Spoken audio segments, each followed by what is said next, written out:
Welcome to Winning the Away Game, the podcast that talks about business, life outside South Africa, and Springbok rugby. I'm Justinus Adriaanse, co-founder of We Think Code, and my co-host is the legend himself, the giant Flip van der Merwe. How's it, Justinus? And we've got two exceptional guests today. The man, the legend, a hero I grew up watching, and he shook my hand when I was 19 years old, and I didn't want to wash my hands. He's such a great guy. Corné Krige, great to have you here. Thanks very much. Thanks for having me, Flip. And with him, we have one of those people that I just instantly connected with when we were on a call a few weeks ago, and I just felt like we had so much shared ambition and objectives and what we want to achieve. Another fellow South African living abroad and blazing a trail. Hein, welcome to Winning the Away Game. Thanks, Justin. It's good to be with you guys. So the first question we always love to ask, no pressure, guys, is tell us about your personal favorite Springbok memory. Hein, I don't know if you want to go first. Well, my most recent, there's so many. Quite a significant thing actually is that when I moved to Sweden, I lost rugby. This is kind of, it hasn't reached the north, But at the last World Cup, we booked out a local pub in Gothenburg, and I got invited to join one of the games, in fact, the final. And it was 50 South Africans, expats here in Sweden in the same bar, taking over the place, singing from Xhosa Losa all the way through to Sari Mare. So it was just absolutely incredible. And the thing is, because I can't see, I roped in 3 South Africans around the table next to me to explain, the TV commentary is not quite radio commentary. It's not, the guys, it's not hand on ball all the time. So these 3 South Africans had complete different interpretations of the rules, of what the ref is doing. So I was trying to watch 3 games at the same time, but at least we won, even though we won 1 point. So it was pretty amazing. That's awesome. Thanks for sharing. Good night. Yeah. So my favorite memory is my debut. I had the privilege of being captain in my debut game against Italy. And we won by a record score at that time, 101-0. So, yeah, it was a special memory. Things started really well for me, but they didn't really end that well. But that's another story. Yeah, that's incredible. Corné, we spoke last night about it. Actually shows you how far Italy has come as a rugby nation, that they're competitive. Obviously running out for the Springboks is a great opportunity. Every young South African boy, you play rugby, you dream of playing for the Springboks one day. You managed to captain it in your first game. Tell us a little bit, where it all started. Zambia and then Paul Boys. What gelled? What made Corné to become Springbok captain? Yeah, Flip. So I grew up in Zambia. My parents were both from the Free State. My parents thought, no, there's no real opportunity for us to go to a good school in Zambia. So the opportunity was either go to Bloemfontein, try and get into Great College, or in Paarl, where my grandmother and grandfather lived at the time. So they said, look, let's try Paarl, and went to Paarl, and we got into Paarl Boys High. And at the age of 4, I basically got on the plane and went to Cape Town. And we saw our parents every 6 months. We were 3 brothers. I was the youngest of 3. And we saw our parents every 6 months. And it was what my parents had to do to give us an opportunity in life, So I'm always grateful for that. It really broke my mother. She was never the same. I mean, taking 3 boys away, I think, let's call it 4, 8, and 12. It's like all of them under the age of 13. And so it was really a tough decision for them, but they did what was right for us. And I often say that to people, don't do what's good, what's comfortable for you, do what's good for your kid, So, yeah, grateful for that opportunity. And, yeah, like you said, the rest is history. You go through school, you find something that you really love doing. I really loved rugby. And at the age of 12, when I was 1 year too young for my grade. So at the age of 12, I played under 13 rugby. And there was a coach who just decided that I was really naughty. I was not a naughty kid, but I was a busy kid. I was all over the place, So and this guy just decided, you know what, I got to give this kid an opportunity to captain the team. Give him some responsibility. Maybe if he's the naughty guy or the busy guy, give him some responsibilities that keeps him busy. And he made me captain of the Western Province under-13 rugby team. And since then, I was never not captain of a team. So always grateful for guys who are not scared to give naughty kids or or busy kids a great opportunity. Give them some responsibility. Yeah, that's excellent. So, what's interesting when I looked at the research for both of you last night is you also left your home at 5 years old to go to boarding school away from home. Tell us a little bit about that. Yeah, that was probably I would say, one of the most traumatic experiences because, being born blind, got used to my home environment. It was just, I could choose what everything looked like. It was just, paradise. And then at the age of 5, my parents made the big decision to send me off to blind school in Worcester. Now, the thing is, at home, of course, I could find my way easily around to the kitchen, to the bedroom. And there I was at boarding house, completely lost. And I think the one thing, I was quite terrified, because it's the complete unknown. And what freaked me out more was all of a sudden I realized these blind kids are walking around making funny noises. One would click his tongue and one would slap with his hand on his thigh. And I actually phoned my mum and I said, is this a school for blind children or mad children? Why are they making these noises? And soon I realized if I don't click my tongue whilst walking down the passage, all these blind buggers kept walking into me. So I started making some noises to avoid them. But yeah, it was rather traumatic, but obviously, and I guess what for me, as a 5-year-old, every night lying on my pillow, crying myself to sleep, wanting to go back home to my parents. And I guess the thing that stopped the tears every night was the fact in my 5-year-old brain, I believe that the reason my parents sent me to the school is they're going to teach me how to see. Now, I didn't quite manage to do that. However, they did show me it's rather okay to look at the world from a different perspective. How long did it take you to sort of fully embrace your new environment? It's hard to say. I think it was a while. It took a little while, but then you get into a rhythm and, in amongst 300 other blind kids. By the time we were teenagers or young teenagers, we were basically running the world from boarding house. The world just doesn't know it. We got up to so much trouble. And, I think it was quite a hard job for the teachers to keep 300 blind youngsters under control. We literally, I recall, I was about 13 or 14, and we had some day scholars, at school as well, living in Worcester. And then, and in the evening, we would literally go out partying with them or, climb down from the second floor story of the boarding house, use the pipes on the outside of the building, climbing down. Just when we think it's dark, we just hit the road.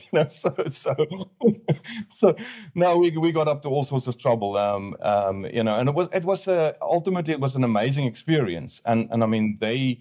What wonderful teachers. I remember this one teacher of ours, he started, and I think that's what inspired me to get involved into adventure. He started a mountaineering club at blind school. Now, I can imagine that the school's governing body was not too happy about that. And only later in life, we climbed every single mountain around Cape Town, the whole of the Western Cape, even up as far as Graaff-Reinet.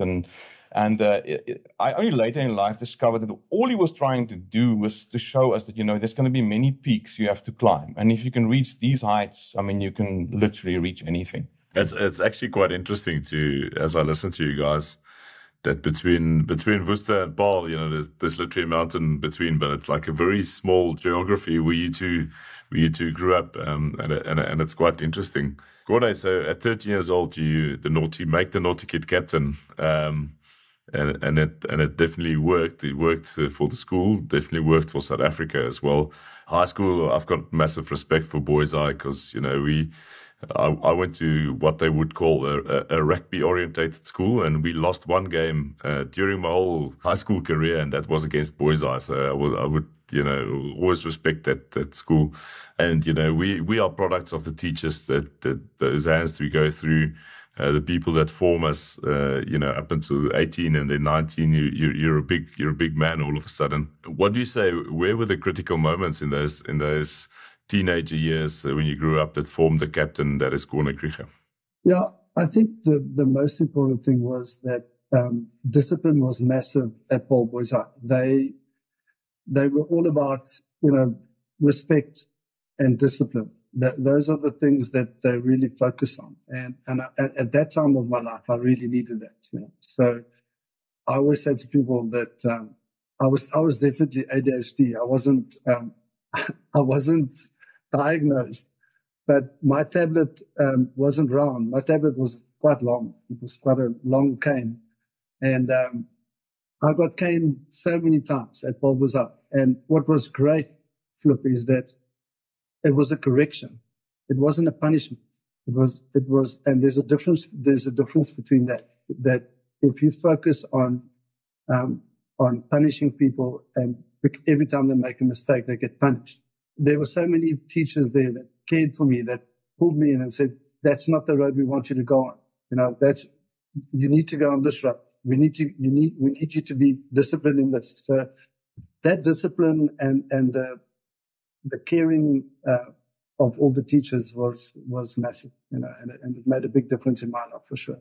Because I only saw my parents, twice a year, in June and December. So it made a massive difference to me. So what's interesting, Hein and Corneille, is that, do you think for both of you did that leaving home and going to boarding school at such an early age must have driven growing up quicker and becoming fiercely independent? Hein, how did it play out for you in Worcester when you learned to be independent at such a young age? Oh yeah, it's certainly, I think later in life it definitely helped me to be, I quickly realized that I'm going to have to rely on myself. Of course, I had an infrastructure around me and support from the teachers and my parents, of course. But you were basically forced to fight for yourself from a very young age, and that definitely made me more independent. And come to think of it, as a blind person, what is the one thing, that we all strive to be, is to be independent. And I guess the school, in many ways, and growing up, in boarding school, showed me that you're going to have to rely on yourself, fight for yourself.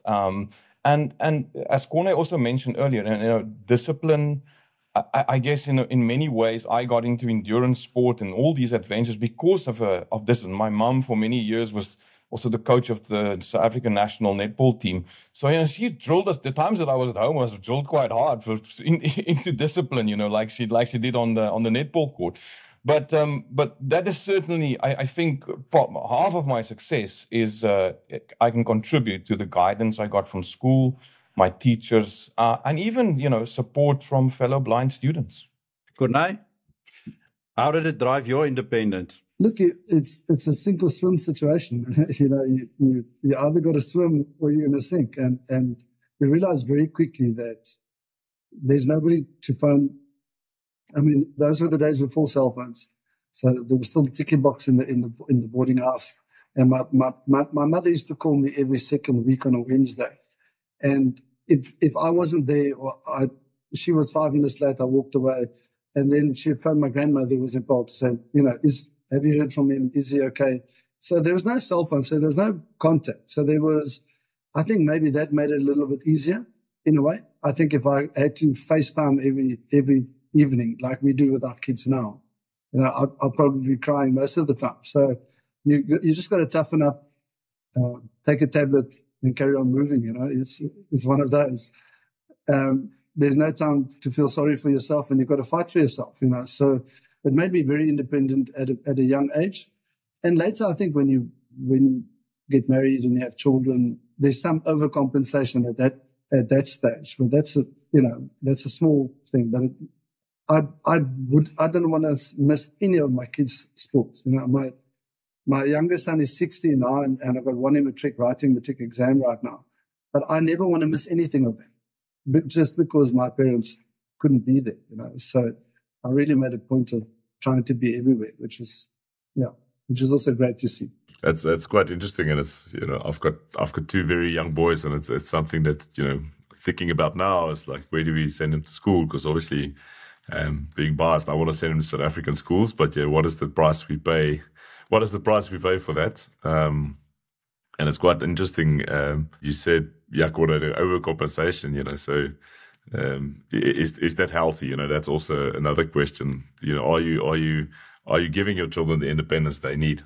Look, we always talk about it. You have to you raise kids to get them out of the house. You don't raise kids to stay in the house. You know, so you got to make them independent. So my kids all went to boarding school, so they're all very independent. And you know, they love coming home, but they know that home is a place to visit. Home is not going to be there forever. You've got to build your own home. You've got to make your own life. You know, so we make that very clear to them as well.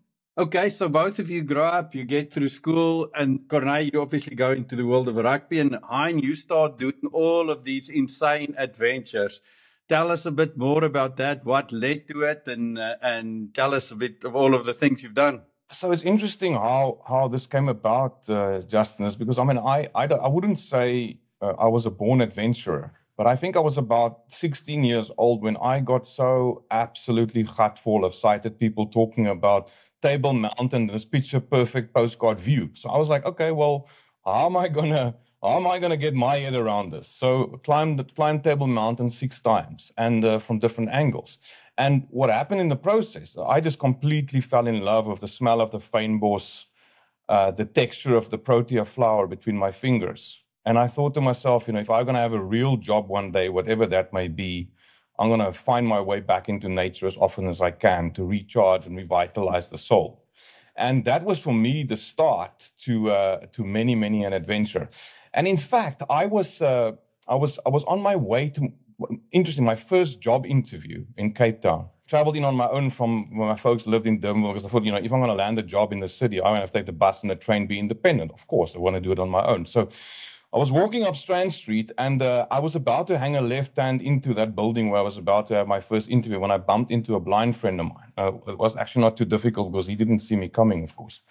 And he's like, hi, and I'm like, I'm okay. He said, well, I haven't seen you in a while. I'm like, buddy, I've never seen you before, but I'm also all right. So we started talking, and then he told me there's this guy who wants to cross the Atlantic with 2 blind guys on a yacht. And I'm like, what? You know, I didn't even know how to get to the Royal Cape Yacht Club from where we had the conversation, number one. Number two, my only sailing experience was a cocktail party gone very wrong a few weeks before on a yacht. But I said, yeah, well, let's do it. And so I went for the interview in the Royal Cape. And then it turned out that the guy we were going to sail with to Rio, he actually had a terrible yachting accident 3 weeks before the Cape to Rio yacht race. He lost his life, sadly, up on the coast in St. Francis. And the only guy that me and the other blind guy could eventually convince to, sail with us to Rio was a deaf guy. And I maintain the fact that he didn't listen to our questions. That's why he agreed. But anyways, so there I'm on the yacht, halfway to Rio, 1,000 nautical miles on the nearest piece of land, 4 kilometers of water underneath me. And something in my head just switched and said, well, if I can bring myself to this point, I can take myself absolutely anywhere. So yeah, just as that went on to many adventures, from breaking the world blind land speed record, driving a car at over 300 kilometers an hour. The Blind Cricket World Cup was an amazing event. I went on to cycle the Absa Cape Epic on a tandem, and it's one other thing me and Corneille has in common. Doing Ironman and doing a lot of extreme adventure. But I guess at the end of the day, all of these things, my single greatest achievement to date has got nothing to do with any of these. My single greatest achievement is accepting my blindness unconditionally. Because when I did that, it opened a world to me that I didn't even know existed.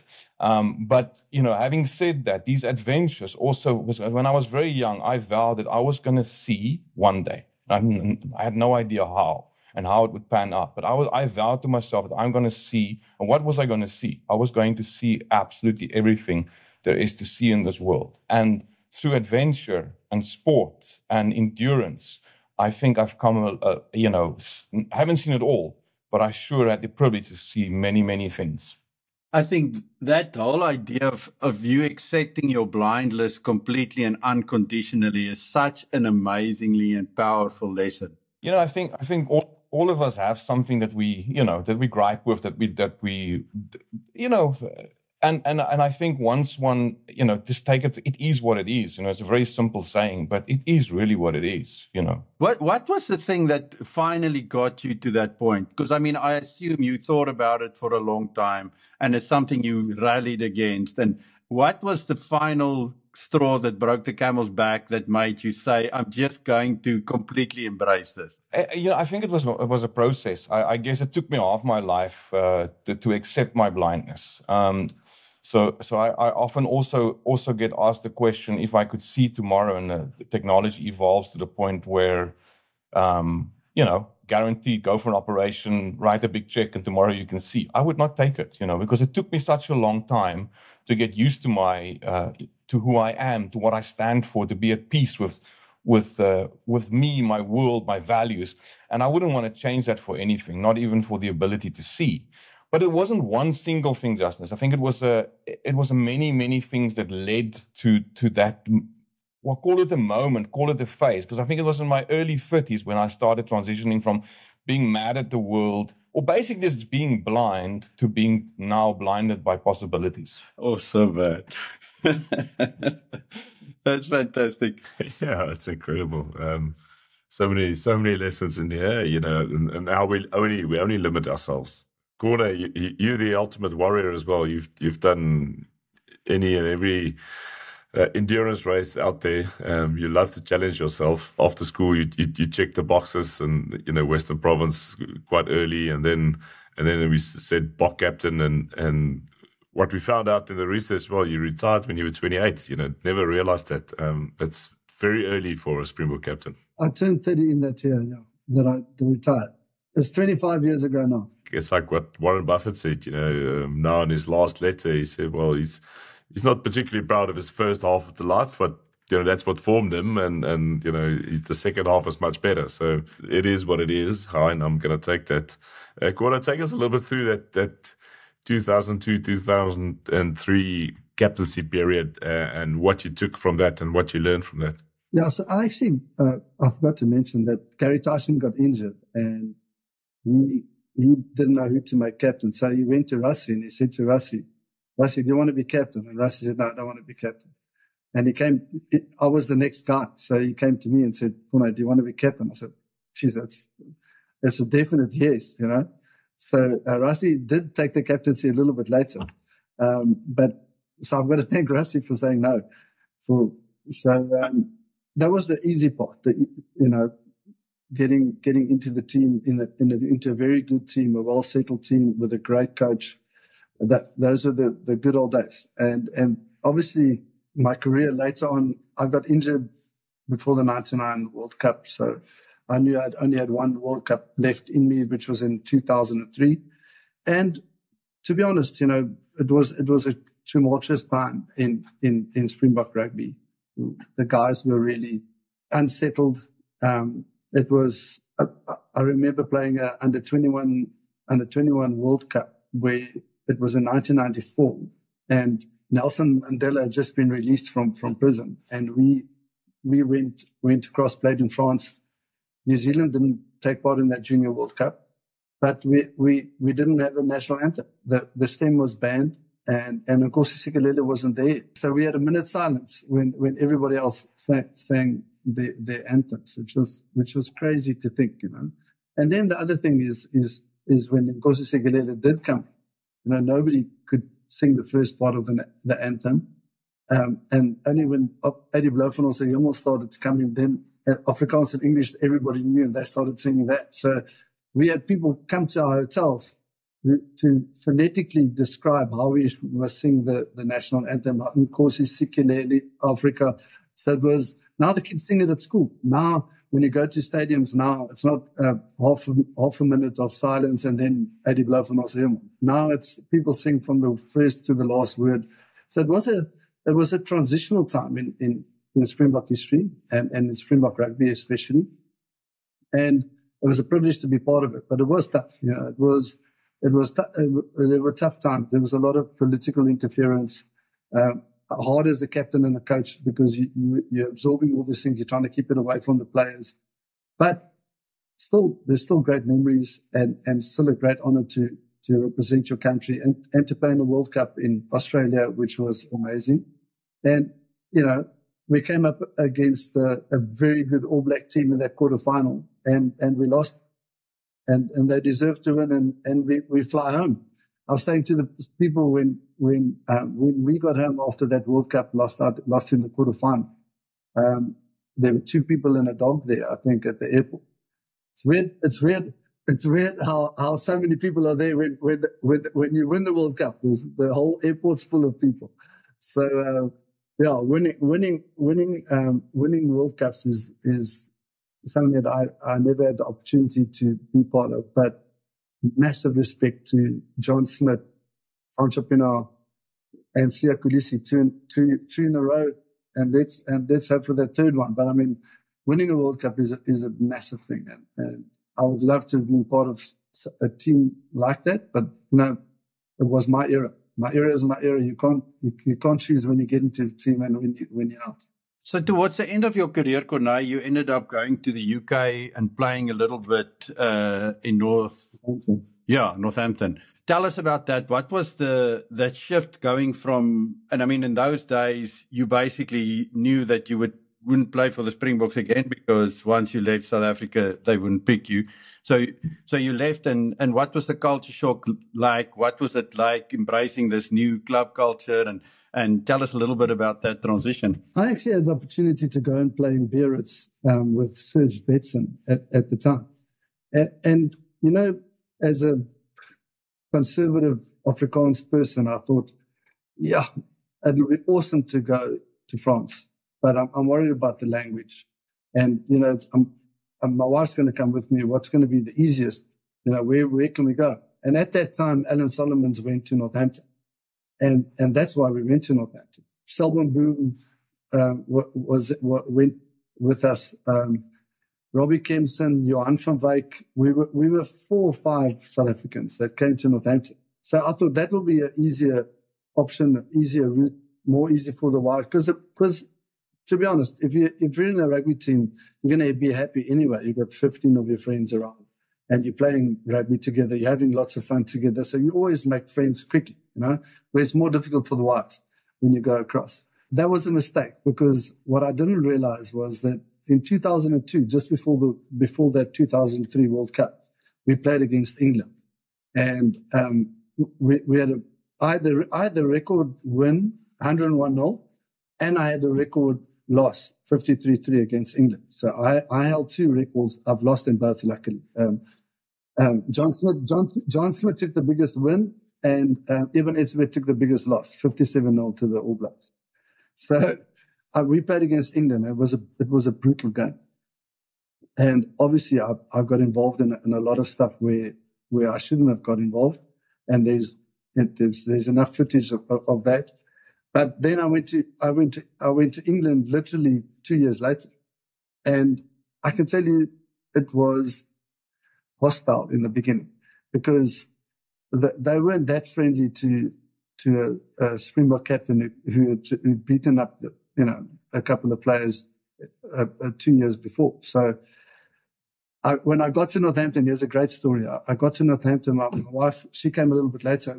Justine came a bit later, and in the first week, the newspaper wrote that if Northampton Saints can contract Corne Krige, they might as well contract Osama bin Laden and Freddy Krueger with him in the Lustria. So I've been likened to Osama bin Laden, which I thought was quite cool, actually, because that's radical. Anyway, the English fans weren't that happy. They were saying they're not going to come to the games anyway. Alan Solomons decided to then make me captain. Now you got to remember in that team, there's a couple of World Cup winners. Ben Cohen, the hooker, I'll think of his name now. Steve Thompson, Paul Grayson. There are a couple of World Cup winners in that Northampton team. And he made me captain. I said to him, Solly, I don't want to be captain. I don't have to be captain. I've been captain of all the teams. I'm more than happy to just sit back. And he said, no, I want you to be my captain. So anyway, in the end, Solly got fired because we lost, I think, 7 games in a row. And Solly got fired. So I resigned as captain. I said, guys, I'm out. I'm not going to be. I'm not going to be captain. So I actually enjoyed the last 6 months more than I did the first year and a half. Yeah.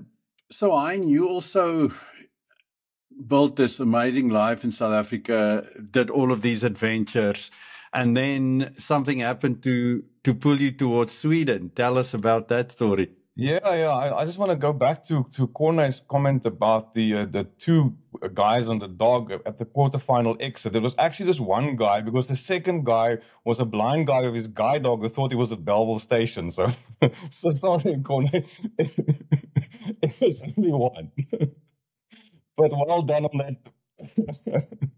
Well done on that recovery. Well, a great story. So I actually, Justice, I happened to, I was working in IT. In fact, one of my last real IT jobs was working for Mark Shuttleworth's company back in the day in the SSL digital security space. And this was mid 2004, 2005, I got invited to speak at a local school. Just tell, the kids, one of the principals asked me, can you come and tell the kids about your life as a blind person, the adventures you do? And the kids quite liked it. There was a few parents in the audience. And before I knew it, I got in some corporate invites. I was a rookie. I mean, in the speaking business, I didn't even, think about this. I didn't even know what people look like on stage when they speak. So I thought the best way for me to, if I want to make this a business, is, listen, I need to find out what it looks like. So I actually enrolled for a part-time drama course, just to get an in-depth understanding of how stage work, how blah, blah, blah. So fast forward 20 years, here I am, a successful speaker worldwide, working with leadership conferences, leadership sales kickoffs, etc. But long story short, in 2014, I was invited to Lexmark. In fact, now I'm about 10 years into the speaking business, so getting some international traction. And I was invited to speak at an event here in Gothenburg. And that evening at the gala dinner, I met Monica, who's now my wife. But the interesting story, she was working for a company at the time, and she just started this company. And then the day before, she was up in Stockholm for some meetings, and she drove down to the conference the next day. And she saw on the program, she was quite tired, obviously, and she saw on the program between 2 and 3 in the afternoon, there's a blind guy speaking. So great, I can sleep at least for an hour. You wouldn't notice. So that didn't work out so well for her. So she apparently did pay attention. So yeah, so we met at the gala dinner that evening. She came to talk to me at the table, and basically when my friend that was traveling with me, photographer, he said to me, "Hey, Hein, somebody wants to talk to you." And I knew that before she even said a word. I could just sense she was behind me, standing behind me. And when she sat down next to me, basically a room with 300 people in it just disappeared. The only thing I could see was her. Yeah, and so I ended up. We commuted to between Cape Town and Sweden for about 2 years. Eventually, we got married. And I settled here in Sweden. Still struggling with the long winters. I don't think that as an African I'll ever get used to the cold. And interestingly, I never thought that the darkness would affect me as a blind person. Because I was like, what? My goodness, I've been rolling like this for 45 years. Why would the darkness affect me? But it's interesting that it's pretty much a lack of vitamin D. So you do feel it.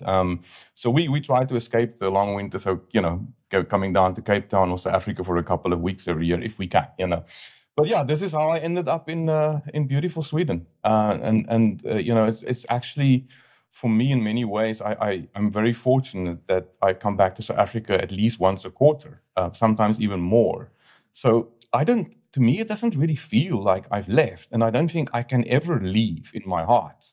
My wife, she was very kind. On my 45th birthday, she came home a week before me. We were in South Africa for some work, and we had a little beach house in Hermanus. And for my 45th birthday, she literally had built a fire pit, exactly the same measurements, the braai that I had down on the coast in Mierenbosch. She even flew in the stainless steel toeknyp rooster, braaibak, everything to make it perfectly South African. So I'm teaching these Swedes how to braai, even in the dark. It's only 36 here today, Hein. Yeah, thanks, Corne. Thanks. Like plus +3 over here. It's funny you mentioned, Gordon, you mentioned Biarritz earlier, because me and Justinus, we're sitting about 2 kilometers from the Biarritz Stadium at the moment while we're recording this. Justinus is visiting here. So after Northampton, Gordon, and now, hanging up the boots, as they say, what was next? What went through your head? Before I stopped playing, a guy said to me, "Look, one day if you stop playing rugby, let's start this business." He had a lot of property, and he said, "Look, come and join me." Then we put up billboards on all these properties. And when I hurt my neck in Northampton, I decided, that's it, I'm done. I phoned him. I said, "Look, is the opportunity still there?" He said, "Yeah, good to go." And I literally stopped playing, took a month off, decided, my daughter was born in Northampton, so we'll always have an attachment to Northampton. She didn't get a British passport, by the way. At that time, we had to live there 5 years, and I wasn't prepared to stay in Northampton for 5 years. So we came back and took a month off and started working, building the business, putting up billboards on the side of the road, mostly in Johannesburg, which was, at the time, it's lucrative business, but there it's much easier to get billboards up, and first on his properties and then other properties. But after 2 years, that partnership didn't work out well, and then I started my own business after that. You pay your school fees if you're not a businessman. You don't sign shareholder agreements, and I think a lot of us have gone through that in the beginning years. But yeah, so now I'm still in the business. At least the guy got me into it. I'm still in the same business for 20 years. Yeah, I said 25 years earlier. It's actually 20 years this year that I stopped playing. So my business is 18 years old this year. So.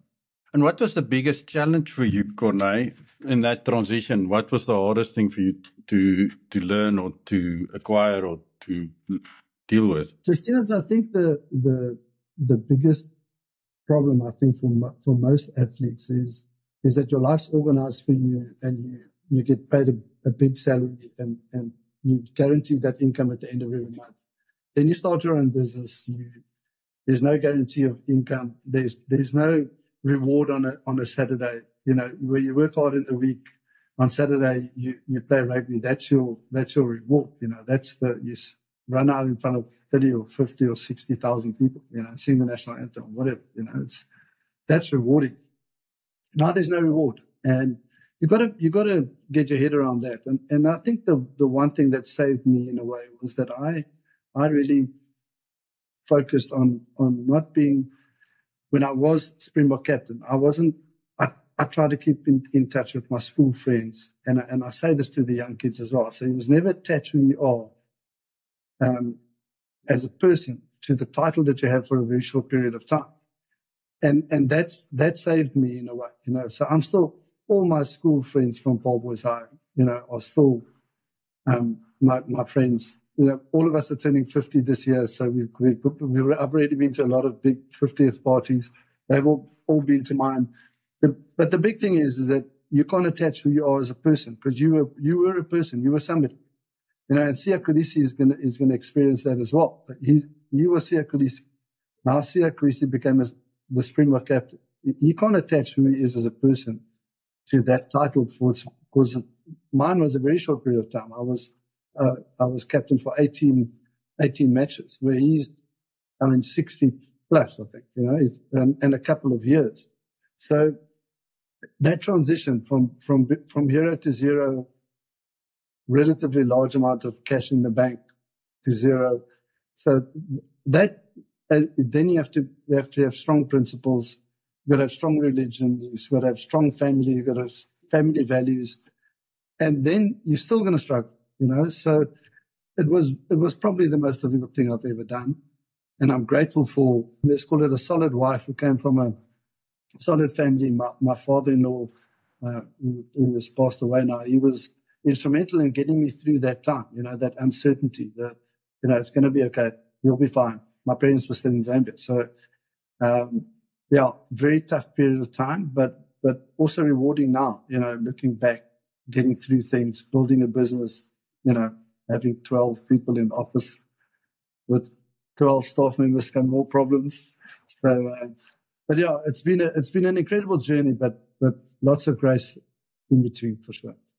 That is, it's pretty much what I'm going through now, Corne. So I can echo your sentiments, and it's what I do enjoy is you just in the same breath said your company is 18 years old and we're still building and still learning. And I think that is what it is to go back to Heinz words. It's I think often we should not get ahead of ourselves because we played Springboks, we're Springbok captain.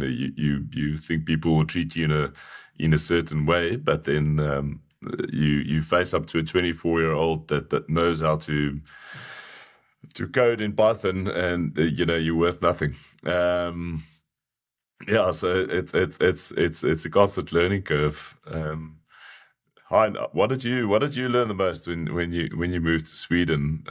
What was the immediate attraction to the community around you? And as South Africans, we are unique in certain ways, and we expect certain things. How did you adapt to that community? It's so different to what we grew up as South Africans, from a cultural perspective. And I think anybody that leaves South Africa, that is used to sunshine, braaivleis, rugby, cricket, and all the lekker stuff, is you all of a sudden you go like, not that you think the rest of the world is this, but when you realize that it's so far from the reality of the Swedes, that particular lifestyle, you kind of can feel a little bit like a cultural orphan. But I think what helped me is obviously my wife being Swedish, she had a great friends, great infrastructure here, and I mean the country. It's an amazing country. Sweden is really, I'm so privileged that I'm able to live and experience the best of both worlds. Because Africa, the best weather, the best. It's social, it's lovely, it's lekker. And in Sweden, I mean, it's everything works. Like, for me as a blind person, it is probably one of the most accessible countries. I mean, I can be completely independent, whether it's, jumping on the bus with my daughter, heading into the city. I mean, I can be completely independent. But it was quite hard. Interesting when I got here, obviously, I was doing more and more work at the time also in Europe, but all of a sudden I didn't have that, because Africa I was landing up to 10 gigs a month in the speaking business. And that obviously when I changed address, that soon started to dry up. So it was really hard to, sometimes you go like, I mean, of course I made a decision with my heart to come here, and that's why I'm here. But some days I certainly had some doubt, where I thought, like, was this the right thing to do? Shouldn't we just all pack up and move back to South Africa? And I don't regret that at all. Just to give you a little example, when if you think back of the COVID days, so the rest of the world, South Africa in particular, had some serious lockdown, as you all know, and we had all these rules, and Sweden, there was none.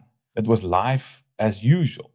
I think 18 months into the pandemic, they started to say, maybe you should consider wearing a mask on a bus. It was so, people just went about their daily lives. And the interesting thing is, then they started to put down these markers on the floor. When you queue in a shopping center at the pay point. So 2 meters, you have to stand 2 meters behind the other person. So the Swedes went, we're so tired of this. Can we please go back to the 5-meter rule? It was the one before COVID even came. So people know how to keep their distance in this, but actually, once you get to know the Swedes, they are really, really wonderful and very engaging people. But I guess for me, picking up your roots is never easy. But once if you make a decision, I've learned in life, if you make a decision, stick to that decision. You can't sit and ponder it. If you made that decision with all the information available at you, knowing, understanding the risk, and you decide to dive into it, then do it properly. It's amazing when you change cultures and that adapting And I would say, like, when we just got to Canada, my daughter was sick, so we had to navigate the healthcare system. And it really gave me a completely different perspective on South Africa. And it seems like your time in Sweden also gave you a little bit of a perspective on South Africa. What would you say what does living in Sweden reframed about South Africa for you? Yeah, I think the one thing that it showed me also is that with the right what's the right word? That anything, things can be great all around for everybody. If I look at the Swedish culture, the Swedish way, I mean, if one can take some of those elements and duplicate it in South Africa, here, for example, if you look at, and I mean, we all as South Africa knows how our country has been plundered and corruption, etc. And I don't want to focus on the negative, but, a few years ago here, one of the ministers in parliament in Sweden accidentally bought a Toblerone chocolate on her government credit card, and she was fired on the spot. I mean, this is for $10 or something like that. So, and I can attest to the fact that how things can be.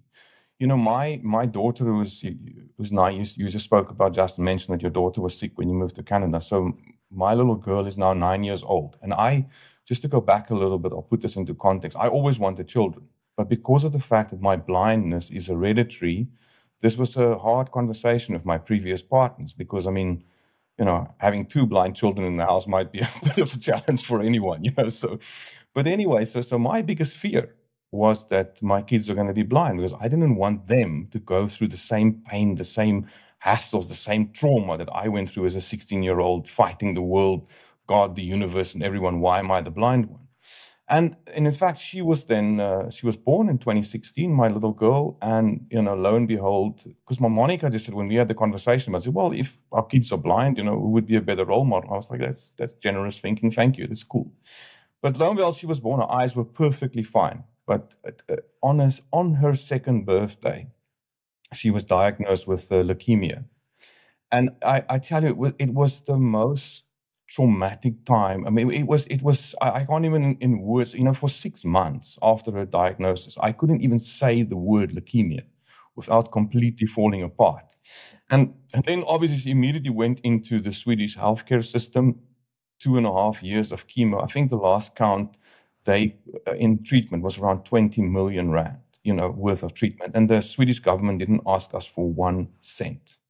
So if that is, do you know what I mean? What I'm trying to say, if that's this reality, imagine one could have a similar reality for all South Africans in South Africa. South Africa naturally is actually a very rich country on so many levels, from minerals all the way through, including culture. So, yeah, I mean, but that to me, pardon the pun, was certainly an eye-opener. That's a great story, because what I keep repeating and Flip mirrored back to me yesterday even is this idea of we really have to build a country that works for everybody. And I would say my perception of what that means has completely changed in the last 10 years since I've been in Canada, very similar to the experience that you've had. No, it just shows you what is possible, and I think as Africans living abroad, and I know that's your mission as well, is, how do we take and continue to take the experience that we gain, take it back and continue to help, grow our country and make our country, meaning South Africa, better. And even in every little small way that we can do so. Thanks for sharing on. That's pretty incredible. And Corne, your body must be having a few scars left from your playing days. You mentioned just in the going by, you broke your neck. I don't think there's a lot of people that just said, no, I broke my neck and then just went on, took a month off. You also an endurance athlete, a survivor as well. Almost forgot about that one. What attracts you to these endurance sports? What is the, outside of fitness, why do you keep doing that to yourself? I think the key is once you've been a professional sportsman, you always want challenges. You want to try and do something that's quite difficult. You want to be challenged by stuff. I feel out of everything he has done, Survivor is probably not the biggest. Still lives in South Africa every day, Survivor. True. I'm surviving every day. I like a bit of a challenge, I think after playing rugby, it's important for you to set some fitness goals for yourself so that you out of your comfort zone quite often. My wife doesn't understand it at all. I ran my first marathon in Ironman, and I wanted to break the 4-hour mark, and I did a 4 hours 10 minutes in the marathon, and I was quite angry with myself. So we entered the Cape Town Marathon, and I said I'm gonna run the Cape Town Marathon. I'll run under 4 hours, and I was jogging with her, and then I left her, and I finished the marathon in 3 hours 59 minutes. But then I fainted after and she said, "Oh, you're stupid. I don't know why you want to put yourself through that pain." But I think for me, I always like a hard challenge. I like challenging myself physically and just continuously, having these goals. Maybe I'm trying. The next one is swimming Robben Island, which my shoulder packed up. I would have done it earlier this year for my 50th birthday. So the Robben Island swim is 8 kilometer swim from Robben Island to Big Bay. But my shoulder packed up. But I like a bit of hiking. Have you seen the sharks over there? I've seen them. I surf there quite often. So, but I think the adrenaline that you got on the field, you got to try and replicate that in some way. And I train hard. When I get really angry, I'll go to the garage and I take a punching bag and I get rid of all my frustrations. That's my way of getting rid of stress. Some other people will do other stuff, but getting rid of stress for me is just train hard, get on the bike, go for a run, swim in the sea, surf, being active. So our holidays are actually really nice and active. But I want to tell you a story about Hein. Hein, what year did you do the Epic? 2011, Corne. 2011, and it was so funny. I heard the story afterwards. We did an interview. They fell off a bridge. Him and his partner fell off a bridge, and they did an interview with Hein. And they said, "Hein, geez, man, I heard you guys fell off a bridge." He said, "Yeah, I didn't see that coming." And well, people were mad. They were laughing so much. Yeah, there is lots of respect. I mean, I did the epic, and it was tough for me. It was tough, even though I could see everything. But geez, it must have been hectically tough on the back of her. And the bike is not. What year did you do epic? Interesting enough, 2016. 2016, and your Cape Town Marathon. What year was that? It's the year after Ironman. That was actually quite recent. Okay, no, I'm just curious because I'm just listening to your story. You did 3:59. I was trying to go for a sub 4, and I managed to do 4:13, 4 hours and 13 seconds. And I also ended up fainting and going into the medical tent. So I was just wondering if we were not lying next to one another a few seconds apart. We have a lot in common. So we have a lot more in common than you think. Yeah.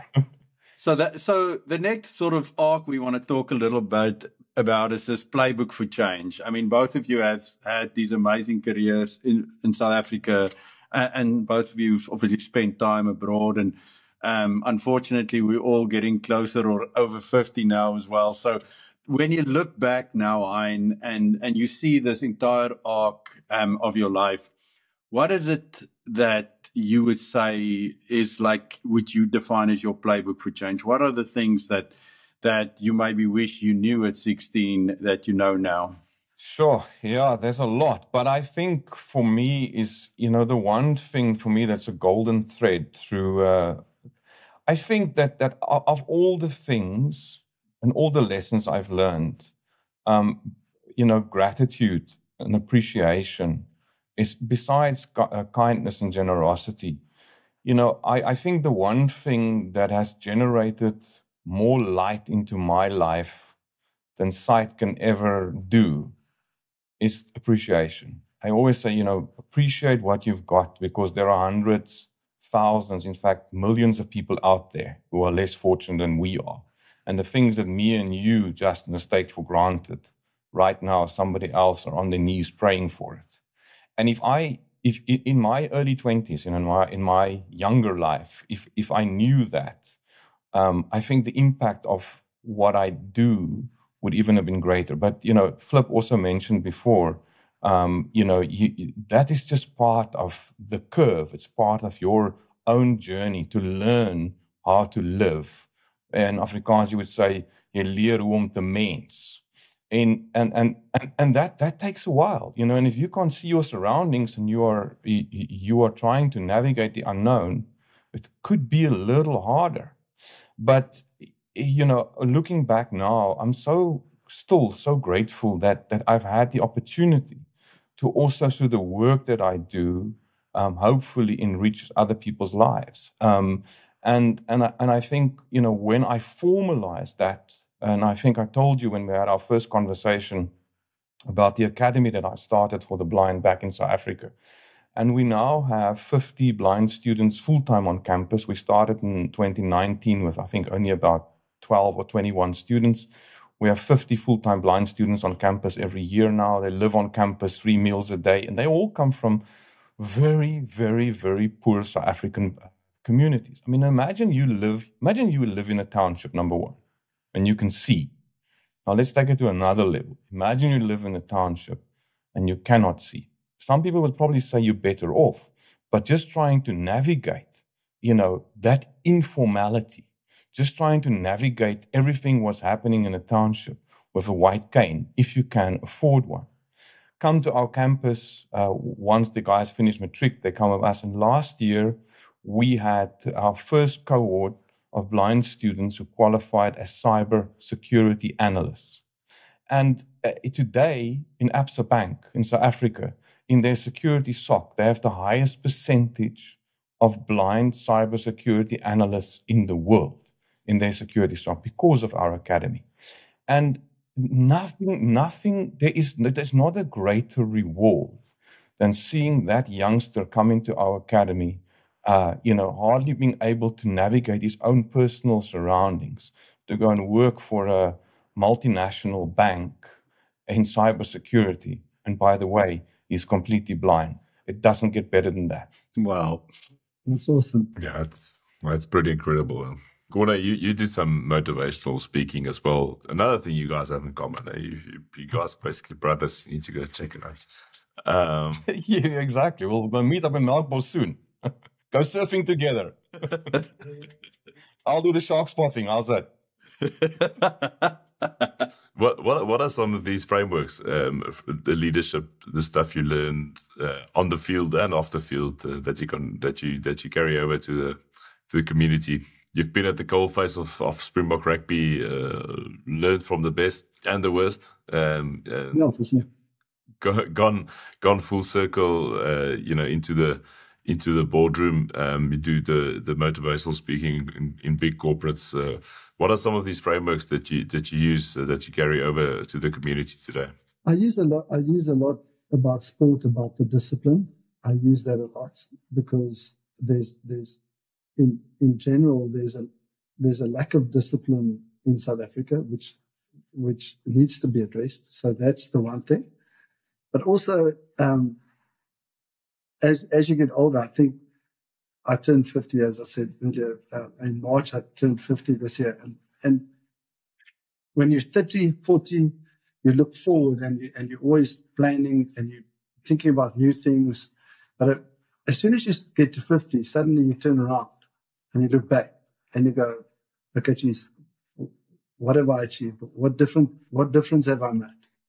And that's what it comes back to what Heinz said earlier is we're not here just to consume. We're not here just to take from people and make money and become richer and richer. We're here to give back. We're here to make a difference with your friends. Start at home with your family, but also with your friends. What kind of a friend are you? Are you just a guy who drinks brandy and coke with your friends, or are you actually a guy who actually cares about what's going on in your marriage? That's And I think that's in the phase where I am now in my life, and where I want to be is to be able to make a difference. So when I'm in public speaking, I want to feel that if I walk away, one or two people can take something from what I've said that they can apply in their life. I've only been on the call for about half an hour with Hein, and he's already taught me a couple of things. So that's the thing, is that you want to give back. You want to give back to people. You want to give back of your experiences that you had in life. And it's much better to have an experience and share that experience with someone than to read something out of a book and then convey that message to somebody else. So our life experiences give us the opportunity to give back, and to even to my sons. I said to my son the other day, I said, a clever guy learns from his mistakes. A wise guy learns from other people's mistakes. So I don't want you to make the mistakes I made, because there's pain involved. I don't want you. You can learn from me. I'll tell you everything. I'll navigate the whole road for you. But in the end, you can't protect them. They're going to have to bump their own heads, and they're going to have take some pain along the way. And that's part of like Hein said earlier, it's part of living. It's part of growing. Wow, protecting from the world is such a brittle thing for me as a parent as well, right? You want to give them the opportunity to be independent and be successful, but you also want to avoid the pain that you can. Hein, you've come also full circle in your academy. That is the shining light for what it does for the beneficiaries. You alluded to it earlier, but maybe just tell us a little bit more about that. How did you get to the point where you wanted to do it? Tell us that full circle story. Of course. So at some point, you as Corné also say, you start to look inward, and you go like, what is going to be my legacy? What do I want to leave behind? And I think for me, the big thing was I achieved, relatively speaking, big success within IT, being blind, being able to use technology, and the way technology has enriched my life. I mean, I just got back from IBM, the TBM forum, speaking in Miami. I've worked for a while. I was ambassador for SAP, the German-based IT companies, helping them with rolling out ERPs for multinationals across the globe, helping to inspire the change management, the transitions, etc. So that golden thread of technology and how it served me, certainly, I was like, but how can I help other blind people who didn't have a privilege, or the privilege that I have growing up, going to a blind school with great teachers, access to technology, although it was very limited back then. I mean, but the way it evolved, I just knew that if tech lands in the hands of every single blind person, youngster out there, it will open a whole new world to them. So that was what started it off. I mean, just to give you an example of how the tech, and then I'm going to answer the rest of your question, but that kind of folds into that. And with tech, so a couple of years ago, I mean, I use a normal phone, iPhone or Android. It's got voice software, screen reading software. So whatever I touch on the screen, it would read it back to me. You can manipulate it in many ways, whether it's LinkedIn, Facebook. The same on my laptop. I use a standard laptop. It's got voice software that reads everything back. But a few years ago, this guy developed an app called Be My Eyes. So all it is you sign up as a blind person. And if I need help, I click the help button. It connects me to the first available sighted volunteer who signed up as a sighted person. So if I need help, it links my camera to you, and we can have a conversation. I can point the camera, and you can tell me, okay, I'm to the left, you're looking for your car, it's on the floor, or this is pointed to the washing machine, that's 40 degrees, blah, blah, blah. But then they took it a step further, and they started building AI into this. So Be My AI. So I can take a photo and just send it off to the server. Within seconds, it comes back. So think about this. You're traveling. You're in a hotel in Switzerland or France, and it's 7 o'clock in the morning, and you open the mini bar, and you need a cola, but the cola can and the Heineken can looks exactly the same if you feel them. So at least the AI will tell you the one on the left is the cola. Sometimes 7 o'clock in the morning you need the Heineken, but most of the time you need the cola. So it's just it has opened so. I mean, I don't walk. I've always been fascinated about visual art. the whole concept of paintings, how people express their feelings, scenery, memories, you name it, onto canvas. And I never had access to that really, except for if somebody else stands next to me and explains the painting. With Be My AI, I take a photo, submit it to the server, and it gives them a more in-depth explanation than any human being can probably do. So I do not walk past paintings anymore because I'm like 52 years of catching up and losing out on visual art. So, that is the extent of where the tech is at, and to the extent where blind people can become cybersecurity analysts, competitive salaries, do equal work than their sighted counterparts. So when the opportunity came, my business started to grow where I could plow some of that money back into this academy. Well, first of all, it was just sponsoring individual students, and then we formalized it in 2019 to become the academy. And what was the whole vision or the mission of it was just to enable blind people to explore the world through technology and qualify themselves so they can go further on and have meaningful careers. And I never thought that this thing would, grow further than 10, 15 people. By next year, I think we're going to have 70, 80, hopefully 80 blind students on campus. So it's really growing. And we've proven that really anything is possible with the right education and the right tech. So that's the long story about I cannot imagine my world or looking through the world without the lens of technology anymore. So, Corné, for you, what do you look for, and how do you find opportunities to go full circle? Yeah, so I've the real privilege to be a Laureus Sport for Good ambassador. Under my photo with Nelson Mandela, there's a Laureus Sport for Good ambassador certificate. So I get many opportunities on weekends, in the week, to go out and use sport to change people's lives. One of my favorite charities that they support is a company called Waves for Change. And they take kids out of the townships and they take them to the sea. They give them a wetsuit, and they put them in the sea and teach them how to surf. And the absolute joy of those, the smiles on the faces is just incredible. Remember, they come from trauma. They come from very harsh conditions, and here they're in the sea. And that's the one thing I always say about surfing. I say, if I run, I can think about business. I can think about, my family. I can think about a whole lot of stuff. When I ride my bike, I can think about everything, about business, about stress. But when you're in the sea, you can never think about anything else. You've got to think about the wave. You've got to be in the right place. It's dangerous if you're not in the right place. The water is flipping cold anyway.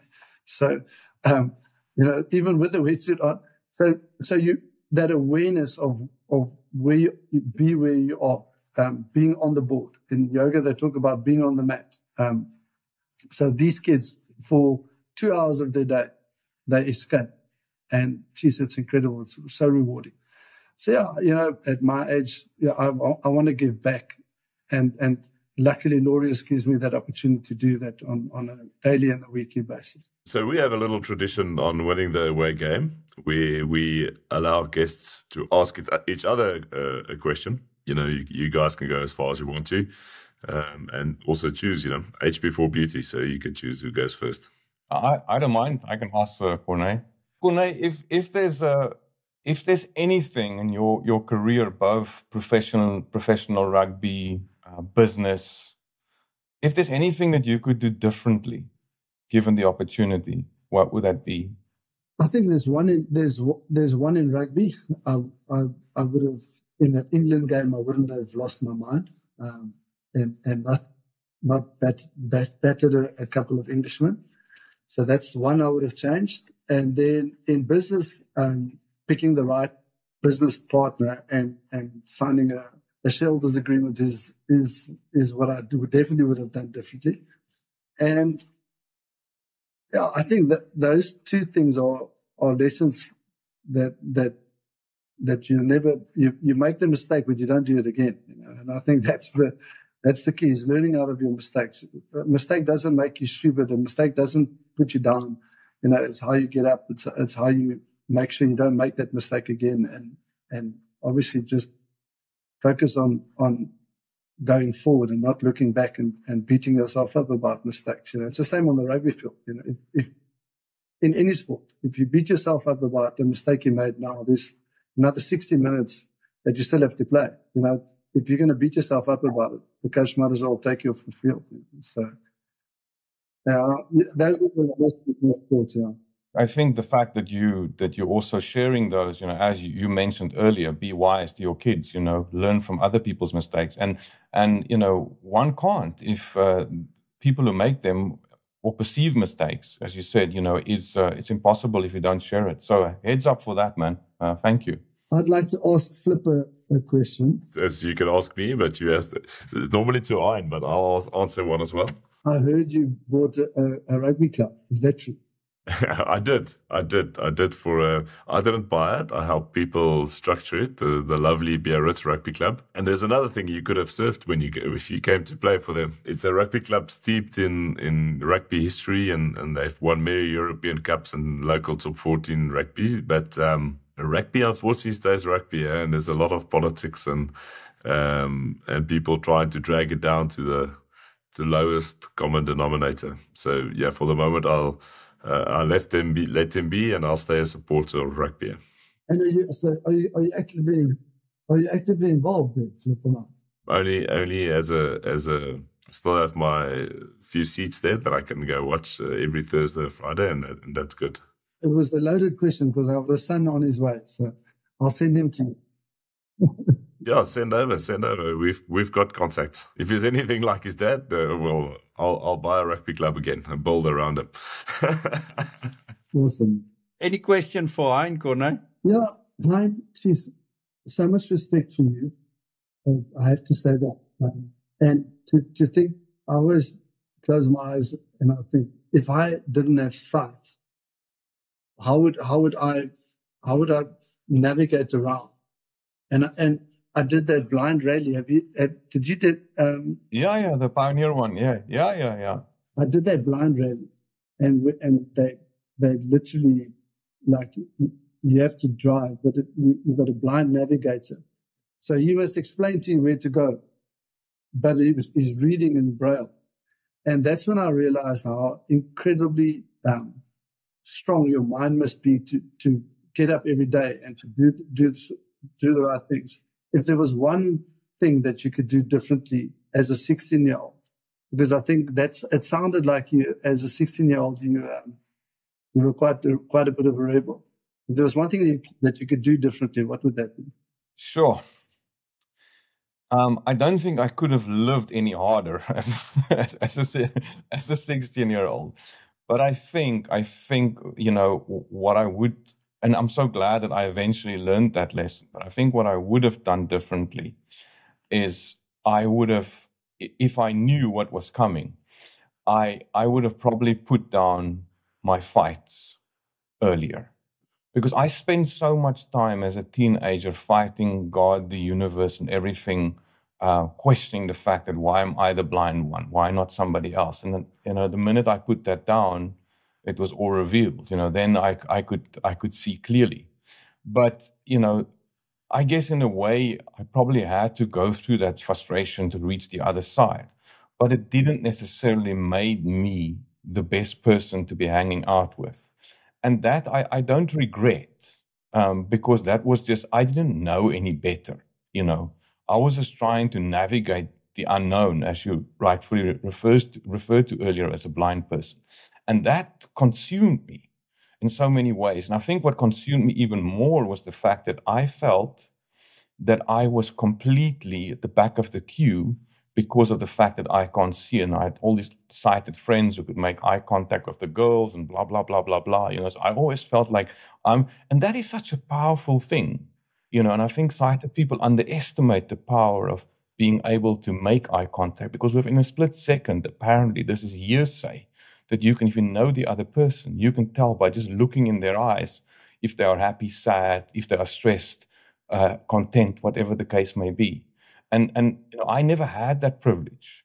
And I guess today, given the opportunity to see just one thing for a split second, and I have to choose what would that be, it would most certainly be making eye contact with my little daughter who's 9 years old, because apparently it's also the windows into the soul. But yeah, if I can do anything differently, as 16-year-old Hein, I'll be less demurring with the world that I'm blind. That's a great answer. Well done. Thank you. You know, Hein, one of my favorite movies ever is Invictus, and I thought about it seeing that picture of Nelson Mandela there behind Corneille.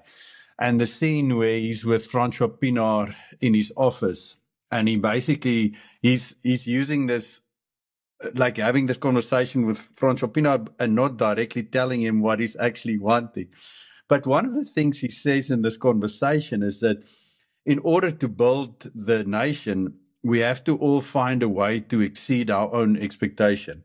And it almost feels like that was the journey you went through. You were rebelled against these constraints, then you embrace them completely. And by embracing the constraint, you almost released all of this magical power that you had, and you were able to exceed every expectation that you've probably ever placed on yourself. So thank you for sharing. It's been amazing to hear your journey and how you did that. It was amazing. Thanks for having me. It was really great to hang out with you guys. Hi, and I just want to say as well, in South Africa, there's millions of people who wake up every day with no hope, and a lot of them are sighted.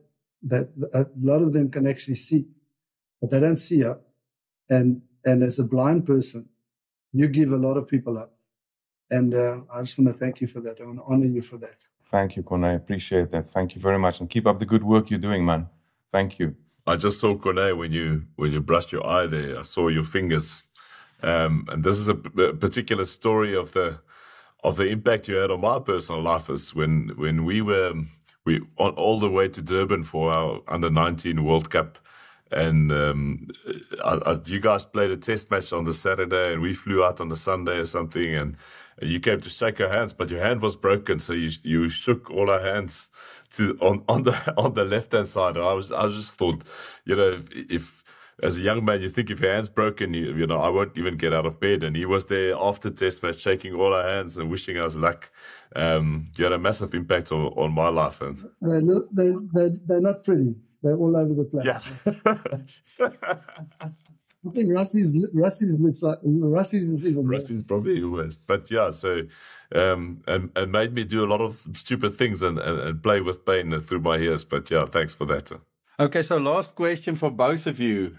Where do you think you'll be with at the next World Cup? Where are you hopefully watching the final when we try and win the third World Cup in a row?